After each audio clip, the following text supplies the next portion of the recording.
This is the Daily Tech News for Friday, June 13th. Oh my gosh, Friday the 13th, 2025. We tell you what you need to know, follow up on context, and try to help each other understand. Well, we're lucky because today Dr. Niki checks in on science funding in the U.S. and why are people sharing personal info and medical details on Meta's AI app? Yes. Why? It's not as straightforward as you might think. I'm Tom Merritt. I'm going to it now. Let's start with what you need to know with that big story. So Meta's AI app has a share button. Maybe that surprises you. Maybe it doesn't. It's Meta, makers of Instagram and Facebook. They like sharing. So there's a button there. And if you want to share a summary of your query and its results with the public, you can do that. A share button is at the top of the screen next to the button for voice controls. It's important to note it is on the other end of the screen from the prompt button. The prompt button, where you type in all the queries and the follow-up queries, is down there at the bottom. Now, if you tap that share button, you are supposed to see a warning that says, prompts you post are public and visible to everyone. Avoid sharing personal or sensitive information. That happened for me the first time I shared a prompt. The second time I shared a prompt, that did not happen. It's like they warn you once, and then after that, they figure you got the message. I think that's going to play into this discussion as well. Business Insider's Katie Natopoulos reported that while most of the Discover feed is images people make, which kind of makes sense, you might want to share those publicly because you had a really clever prompt and it came up with something unexpected. There were several examples of queries that maybe weren't intended to be public or maybe shouldn't have been shared publicly, even if they were intended. Natopoulos shared some screenshots with the identifying information removed. But in one, a person included their phone number and email address when asking the bot to help draft a letter to a judge in a child custody case. Doesn't seem like something you'd want to share. Others were more on the line, like writing a poem for a spouse's birthday or asking medical questions. One was pretending to talk to a dead spouse. Seems like the kind of thing maybe you wouldn't want to share, but I don't know, maybe they did. There were also some voice chats shared, which included the poster's voice, and two of the ones Natopoulos found really sounded to Natopoulos as if they weren't aware that the voice chat button had been pressed. There were like two people talking, and Meta's AI was talking to them, but they weren't responding to it. When I looked at my Discover tab in the Meta AI app this morning, I saw mostly images. I didn't see any audio, and the few text queries I saw were unremarkable. Now, Business Insider posted this story Wednesday morning. Friday, it got picked up by major pubs like BBC and TechCrunch. So it's possible that Meta has done something to moderate the feed, and that's why I'm not seeing these sorts of things. Or maybe it was just a weird quirk that caused them. Huyen, what do you think would cause this to happen? So my immediate reaction is that a lot of times, and I kind of touched on this a little bit with Jason yesterday, I think, is that a lot of times in software development and product development, it's really product development, you have a great idea. Or you have an idea like, hey, like let's add the share button here because, we want to promote this new feature. And it's hard, to be fair, it's hard in isolation when you have this really great, slightly abstract, maybe never, it's a bit different than what you usually do idea. And then when real people use it, they do things that are quite outside, your often narrow perspective on how people use your tool. So it sounds like a great idea to share your images, but if people are actually using these for the more personal things, I think you'd be surprised how often we get surprised by things that we didn't think of when building a feature. So that is my, I think to be most like charitable, like explanation. And that maybe, it could be a quirk, but I honestly feel like it feels like, like they didn't expect, some really personal stuff is coming out. People are asking medical questions.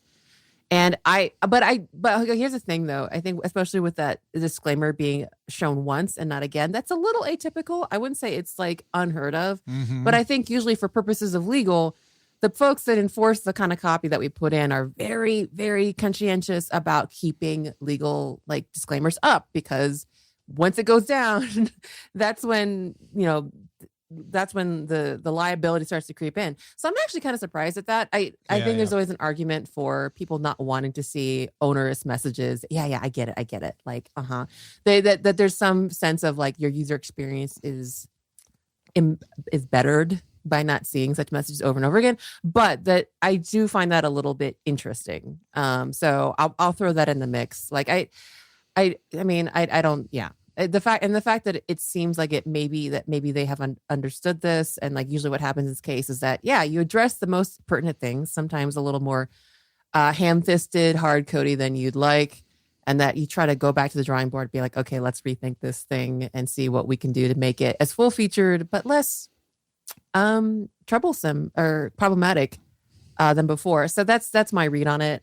Maybe it's a little uncharitable, but that's kind of my read. Is that? Oh, I don't think it's uncharitable at all. I think it's very, I think it's very equitable. Maybe not charitable, but I think it's pretty fair. I may have accidentally clicked a checkbox that says, don't show me this warning again. I'm not ruling that out. That's usually the way that kind of stuff is handled. Yeah. Like you make someone actively say, please don't show me this again. And that way the liability is on you. Like you said, Absolutely. Don't show me this anymore. Mm-hmm. If that's not the way it's working, which I don't think it is, I think it shows it to you once and then just tries to smooth things out, not show it to you and bug you again. I feel like butt dials are a pretty good excuse for this happening. That share button isn't small, and if it's capturing conversations that don't sound like people know they're being captured, I don't know how many times I have looked at my phone and realized, how did I make that happen? Yeah. Like I was just holding it and suddenly like the cover screen has been edited or I'm about to dial 911 accidentally or whatever. Yeah. Like I could see that happening. And with the million plus users of Meta AI right now, which is apparently what you got, a small percentage of those happening would be enough for Business Insider to notice. Yeah, I agree. I agree. This is kind of like yesterday there was a Google Meet outage, so we had to use Slack huddles at work. Mm-hmm. And it's funny. This was a group of 12 very tech savvy people, including myself, who did not realize the mute button was actually not on. Uh-huh. And I actually started laughing out loud because people were just struggling with like a new technology and doing all kinds of funny things. So I again, as people who are tech savvy, that's a thing that'll happen. And I think that's another thing too, is that a lot of times you kind of turn a hose on and you forget everything that goes into the hose, audio. Mm-hmm. And I mean, it's a little disturbing just because we are in a place where a new strain of, for example, identity theft or social engineering attacks is using some AI to replicate someone's voice. So it is a little bit scary sometimes to think, well, I mean, podcasters, we're screwed. But, average people having their voices out there, it's maybe, again, someone like, oh, shoot, we got to turn the tap off and maybe rethink this a little bit. So it's not impossible that some people think they need to hit the share button to share with the bot. Right? Yes. I mean, I don't know what you do about that, but that could happen too. And then there's also just, I think of as the Venmo effect. People share things on Venmo and that you're like, why are they sharing that? But they're like, no, I love sharing the fact that I paid people for cat sitting or whatever. And so maybe there's that too, where people are like, no, I have nothing to hide. I want to share it. Gosh. Anything is possible. I do have one more story. Apparently, at some point, Slack had enabled HDR emojis, and I'm in a Slack with a lot of Android people, and someone put up some of those HDR emojis, and I was on a Mac, and something about color profiles, but it was like they burned holes into my screen. Like I was getting a migraine because they were so bright. And by contrast, everything else that wasn't HDR, which was pretty much everything else on my screen. So it's so interesting because again, and someone who knows a lot more about me than about like color profiles and stuff, that said there's a very valid reason for them to do this.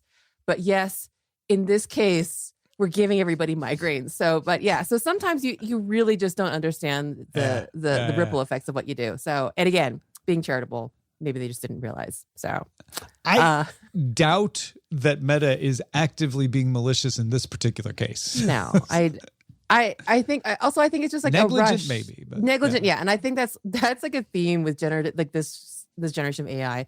Everyone's in a rush. And I've been in at times where I actually worked at a place where, we talk about test-driven development in engineering, but there was a team on one of my old jobs where it was very specifically coverage meme-driven development or viral-driven development. They wanted to create features that would make us go viral and get coverage on the news.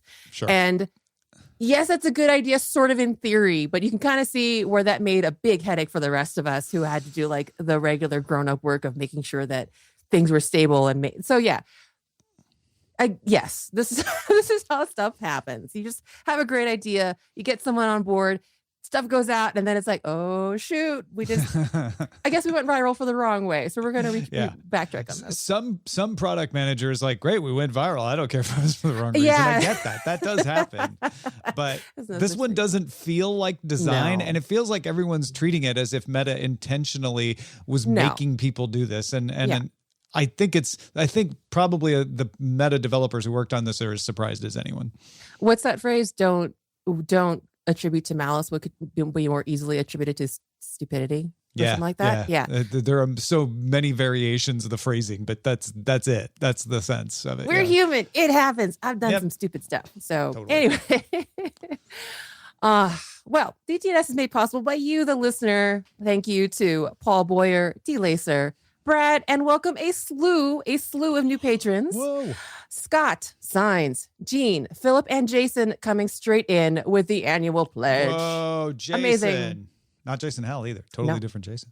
That's amazing. Thank you, new patrons. There's more we need to talk about today. Let's get to the briefs.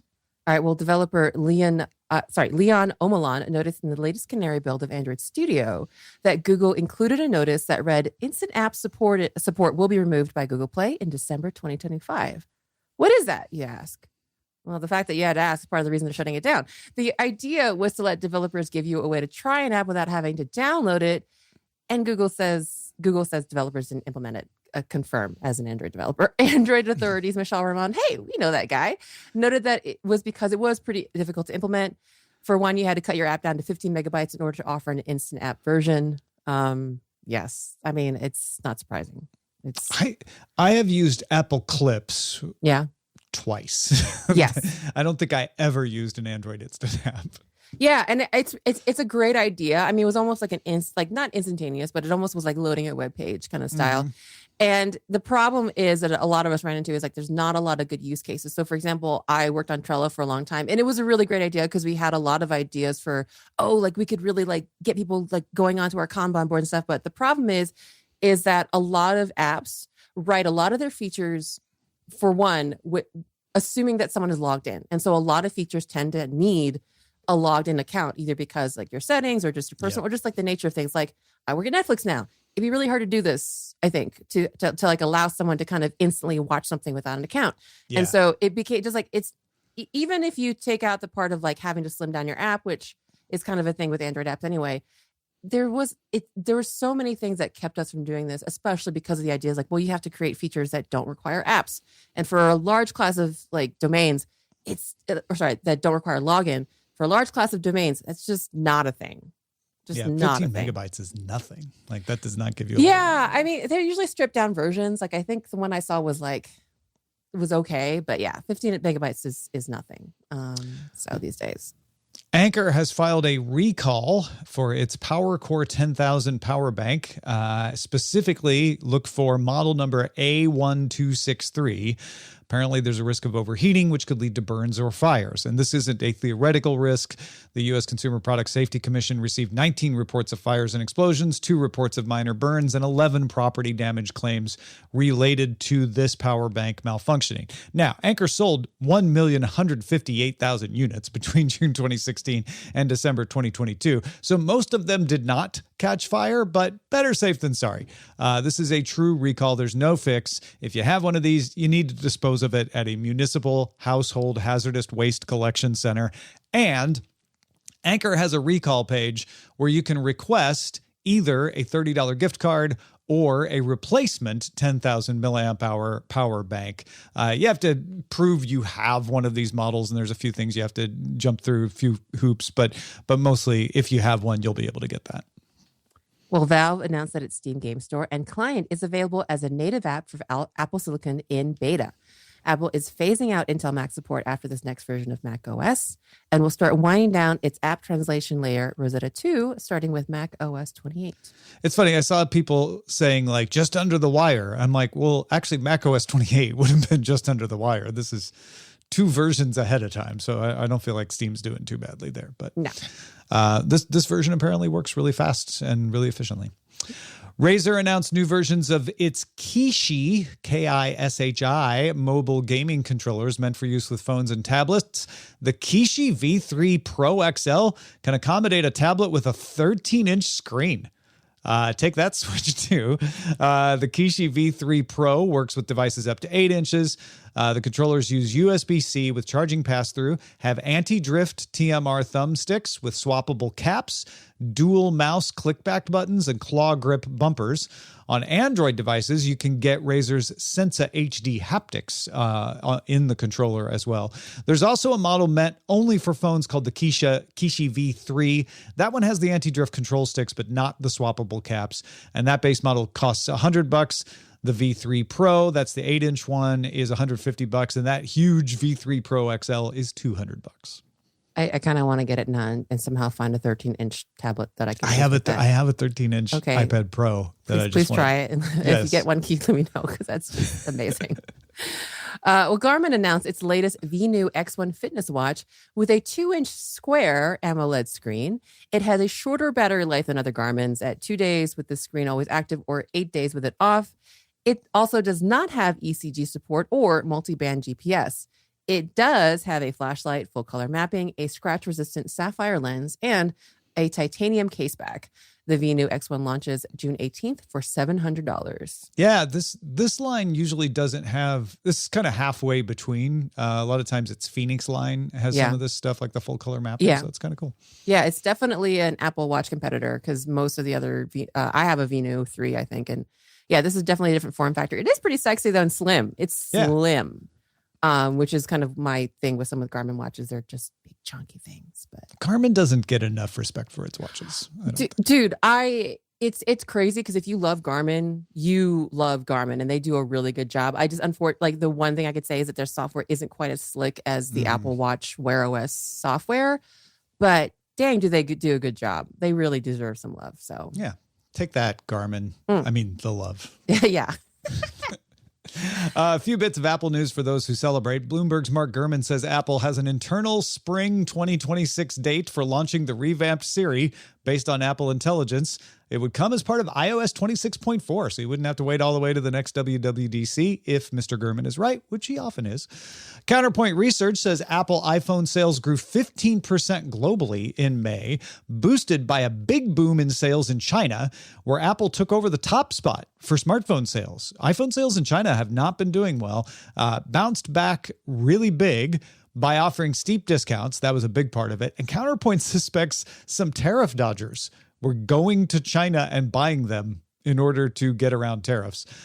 Finally, Reuters reports that Foxconn shipped $3.2 billion worth of iPhones from India between March and May, and 97% of those iPhones that Foxconn made for Apple were headed for the United States. Apple has announced that it's got plans to ship U.S.-bound iPhone production from China to India by the end of next year. And a few bits of fallout from Meta's huge investment in Scale AI. Co-founder and CEO Alexander Wang is leaving to join Meta, and Scale's chief strategy officer Jason Droge will take over as CEO. And OpenAI's CFO Sarah Fryer told a tech conference in Paris on Friday that the company will continue to do business with Scale despite Meta's large investment. If you're worried about the effect U.S. export restrictions will have on NVIDIA's business in China, good news. NVIDIA is going to stop telling you what effect it's having. It will not be including any potential revenue from China in its future earnings forecasts. So I guess it's not stopping telling you. It's going to make its predictions not include China. That way, if they do well in China, it's a bonus. CNN asked NVIDIA CEO Jensen Huang if he thought the U.S. would ease the restrictions, and Huang said, "I'm not counting on it, but if it happens, then it'll be a great bonus." Well, Taiwan's TSMC, them as the company that's making everybody's chips, has established its first research center outside of Taiwan with the University of Tokyo in Japan. The lab will be located on the university's Hongo campus near Ueno, and the lab will research materials, devices, processes, metrology. Is that how you pronounce that? Metrology, packaging, and circuit design. Yeah. And it'll be near the pandas in the Ueno Zoo. Oh, really? Yeah. Oh, so it's a little bonus pandas and semiconductors. There you go. What's not to love? Those are the essentials for today. Let's dive a little deeper.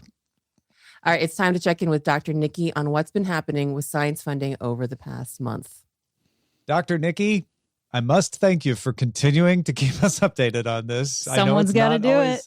A good time necessarily, but appreciate it. So when last we checked in, it was May 14th. Mm-hmm. Yeah, so I have a story from the end of May. I think this one's like neutral news at least, but weather researchers performed a 100-hour YouTube live stream starting May 28th going up to June 1st, which is the beginning of hurricane season.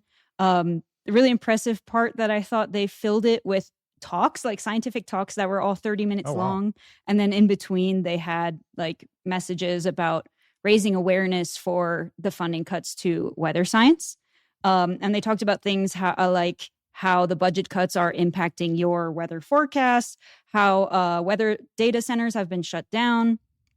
And really, they're just trying to show the values of climate science. And in their first 30 hours, they got 77,000 views. I think I checked in around hour like 58, and they were going strong. You know, there's one thing about scientists: you give them a slot for a talk, they're gonna give that talk, even if it's 2 a.m. So yeah, if they're asked to talk about their thing. I've had that. I know what you mean.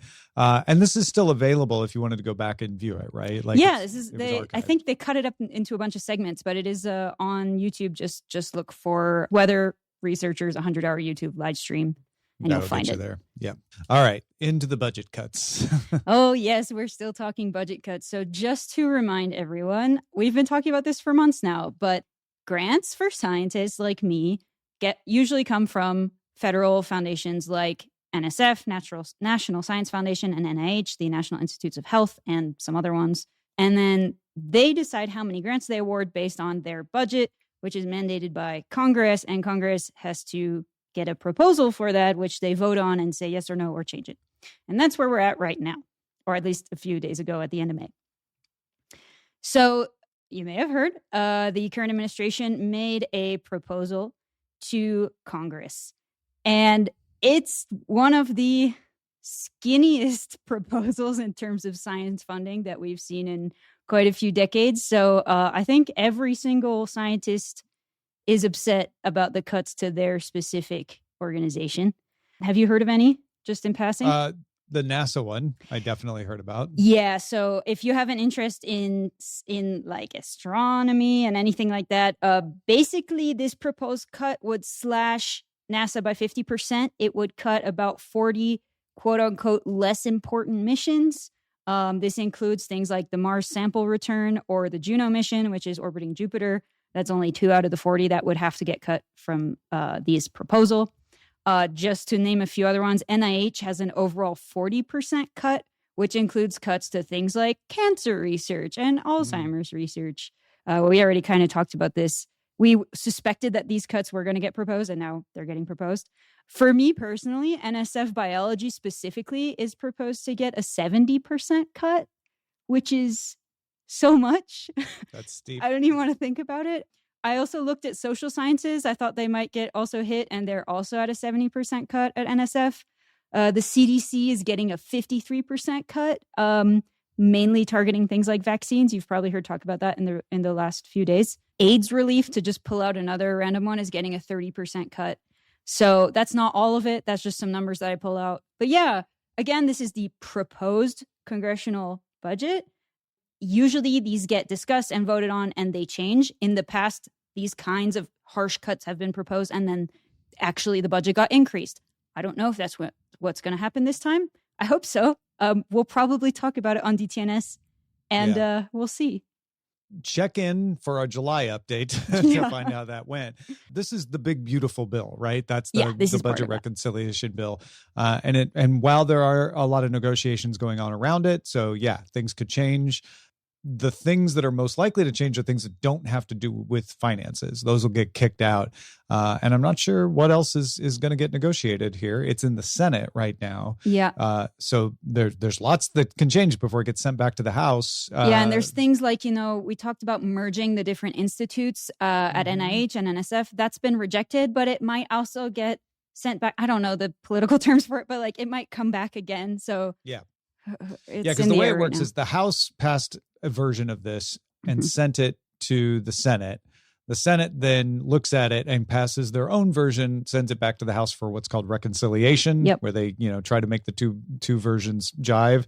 Then the parliamentarian gets to weigh in and say, well, that doesn't belong in a budget reconciliation bill. That would go in another bill and kick stuff out. So there's a lot of stops before it actually gets sent to the president's desk to become law. Yeah, hopefully those work in science's favor. They may or may not. I'm not still putting in grants, so we'll see. Fingers crossed. Yeah. Related to this current ongoing funding slashes is something that may have flown under the radar. I gotta make jokes because, this was early June. The funding for Flybase got slashed. You may have never heard about Flybase unless you're a fly is this actual, because of your flying under the radar, this is flies? Actual flies, yes. Okay. Buzz. Fruit flies, to be precise, Drosophila melanogaster. Okay, yeah. Okay, makes sense. Okay, so you may not have never heard about Flybase, but it may have helped you in innumerable ways. So this is the main central database that contains every single thing that we know about fruit flies, all of their genetic information, every single gene, the annotations, the phenotypes, the papers that are related to those phenotypes, they're all in this database. And that's, I don't know if you guys know how important fruit flies are, but like so much of the genetic work and like understanding and knowledge that we do is done in fruit flies because they have a small genome. They're really easy to raise in the lab. You can make 1 million of them, every other month. So a ton of research is being done on them, and it's all stored in this database. And this database is generally funded, like 90% funded by this $2 million grant from the NIH to Harvard. And as you know, if you listen to last month's update, Harvard's budget or Harvard's grants got paused. And so NIH just kind of stopped paying the bills for Flybase and panic ensued. So a few of my colleagues are fly researchers and just texted me like, we're done. But the team is collecting donations to just at least stay open for now. They're thinking about archiving their site, at least to keep what they have somewhere. They're looking to move their database maybe elsewhere. They're considering collaborating with the Human Genome Project, which is also NIH funded, but isn't related to Harvard. So, but this is caught up in the fight between the White House and Harvard. Which many other things are. I just thought this was a relevant example of something you may not have thought about. Yep. Gotcha. Yeah. All right. And then we got one last one. And as you talked about, the Senate is currently talking about the budget. And on June 9th, NIH employees published the Bethesda Declaration. Did you get wind of this? Because my feed was full of this. And I didn't know if it was one of those things where like only scientists heard about it. Yeah, but, I think so. So I'll share it with you. Over 300 NIH employees signed the letter in dissent to the administration's cuts to federal funding, noting the over 2,000 NIH grants worth $9.5 billion that have been terminated since January, and almost no new grants have been issued also since then, and also in response to the proposed budget cuts. So they did this specifically a day before the new NIH director, Jay Bhattacharya, is going to testify in a key Senate spending committee. So that was on June 10th. So they issued this letter to show that they're not quite happy with what this new director is doing, and for the Senate to maybe look into the, let's say, logic behind how he's managing the NIH. Gotcha. All right. I hesitate to say there's been more in the past, but I'm wondering, once we get past the budget reconciliation bill, what we continue to see after that, put it that way. Yeah. I personally am at the point where I'm like, where do I send my grants? Because if they cut the funding by 70%, like the success rate is already 7% for a good grant in my field. So if they cut that by 70%, like, I'm going to have to start looking for rich friends who like birds.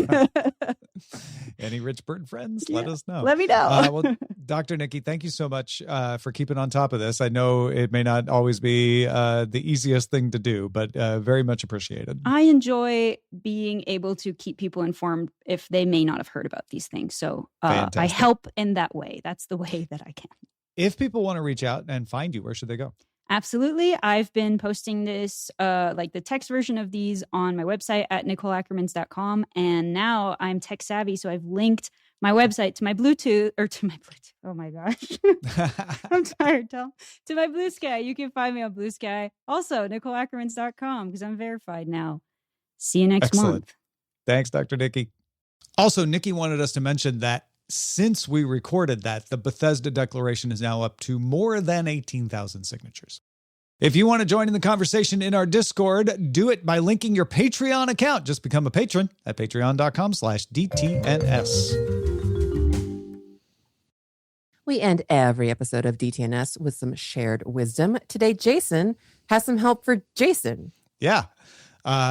Jason, Hal, the host, not me, the emailer, he writes, mentioned that he had issues with parental controls not propagating from his device to his daughter's phone. Well, it's been a few years since I had to change settings. I think it was iOS 19 to 21. Oops, make that 12 to 14. But our versions had to match exactly. Make a change on my 12.2.3 iPhone, would not show up on a 12.2.2 iPod Touch. Update the Touch, work just fine. If everything in your home isn't on the latest and greatest, try updating everything and then changing the settings again. And I did forward that to Jason Howell. Jason. So the Jasons are now in sync as well. The settings are in sync and the Jasons, or the versions are in sync and the Jasons. Perfect. And thanks for that. That's a great tip. I appreciate people, sharing positive things like that. It's really good. Well, if you have any other tips to share or just want to tell us what you're thinking about, have some insight into a story, share it with us. Feedback at dailytechnewsshow.com. Big thanks to Jason and Dr. Niki for contributing to today's show. Thank you for being along for Daily Tech News Show. Good news, too. If you keep up on music news, Daily Music Headlines now available as an Amazon Flash briefing. Add it to your Echo now.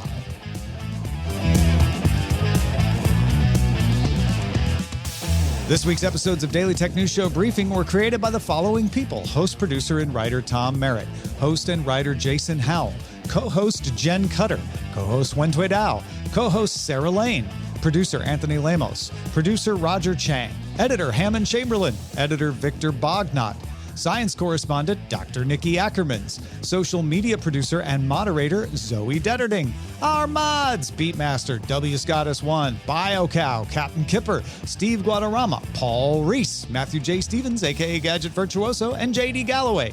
Mod and video hosting by Dan Christensen. Music provided by Martin Bell and Dan Luters. Art by Len Peralta. Acast ad support from Tatiana Matias. Patreon support from Tom McNeil. And our guest this week was Andy Beach and Jen Briney. And thanks to all the patrons who make the show possible.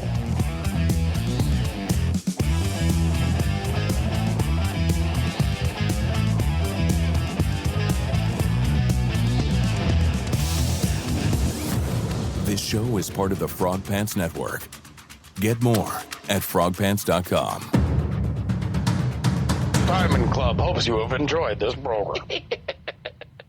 I couldn't hear anything.